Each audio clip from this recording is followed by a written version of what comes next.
Bismillahirrahmanirrahim. Alhamdulillahirrahmanirrahim. Wabihi nasta'inu ala umuri dunya waddin. Wassalatu wassalamu ala asrafil anbiya'i wal mursalin wa ala alihi wa sahbihi ajmain, amma ba'd. Assalamualaikum warahmatullahi wabarakatuh. Perkenalkan, nama saya Sela Amalia Anwar dari program studi ilmu hadis semester 4 Fakultas Usuluddin Adab dan Humaniora YIN Salatiga. Berbicara mengenai penulisan karya ilmiah, penulisan karya ilmiah terdiri dari 3 kata, yaitu penulisan, karya, dan ilmiah. Penulisan sendiri artinya adalah menuangkan sebuah gagasan, ide, atau pendapat melalui tulisan. Karya adalah sebuah hasil yang kita ciptakan, sedangkan ilmiah adalah segala sesuatu yang memenuhi syarat kaidah ilmu pengetahuan. Jadi dapat disimpulkan bahwa penulisan karya ilmiah adalah sebuah gagasan dari hasil yang kita ciptakan dengan memenuhi syarat-syarat kaidah ilmu pengetahuan. Dalam kesempatan ini, saya akan sedikit menceritakan pengalaman saya saat pertama kali dapat membaca Al-Quran dengan baik.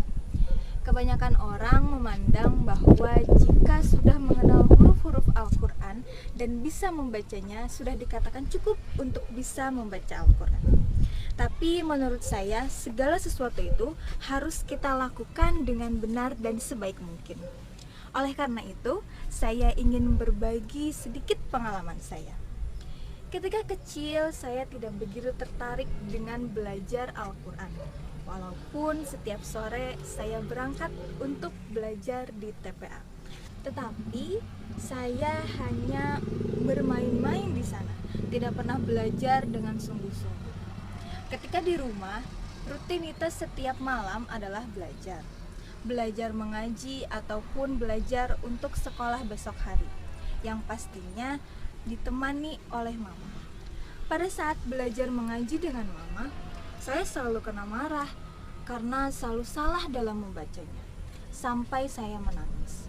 Dan akhirnya mama bilang, mulai sekarang belajar mengaji setiap sore di TPA dan sesudah maghrib di rumah. Selama belajar mengaji di TPA dan di rumah, saya tidak dikenali apa itu makhorijul huruf yang benar, yang menurut saya itu menjadi dasar untuk belajar mengaji yang baik. Di TPA yang saya dapat hanya mengenali huruf-huruf hijaiyah, bagaimana bentuknya, bagaimana bunyinya, tetapi kurang diajarkan tentang keluarnya huruf-huruf tersebut. Seharusnya huruf-huruf tersebut keluar dari mana, apakah dari bibir, apakah dari kerongkongan, dan lain-lain. Hal itu kurang diajarkan di TPA waktu itu. Di rumah pun sama halnya dengan di TPA.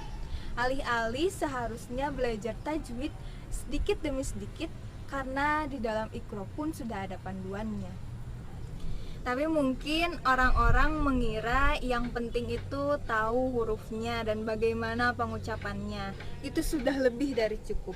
Hampir tamat Iqra pada usia 7 tahun untuk persiapan masuk SD, tapi bacaan saya masih kurang betul. Belum begitu paham makhorijul huruf, apalagi tajwid. Yang sampai lulus SD pun akan berlanjut ke jenjang berikutnya masih begitu-begitu saja bacaan saya.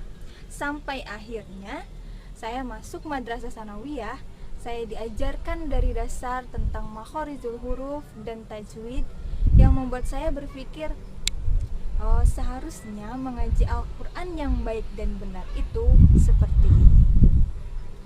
Ini seharusnya sudah saya dapatkan pada waktu belajar dasar pertama kali. Karena saat kita belajar waktu kecil itu bagaikan mengukir di atas batu.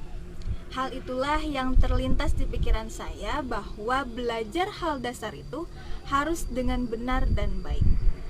Untuk itu, dari pengalaman saya, belajarlah sesuatu dari dasarnya dengan baik dan benar. Karena jika dasarnya sudah benar, maka seterusnya kita akan melakukannya dengan baik. Semoga bermanfaat. Akhir kata dari saya, wassalamualaikum warahmatullahi wabarakatuh.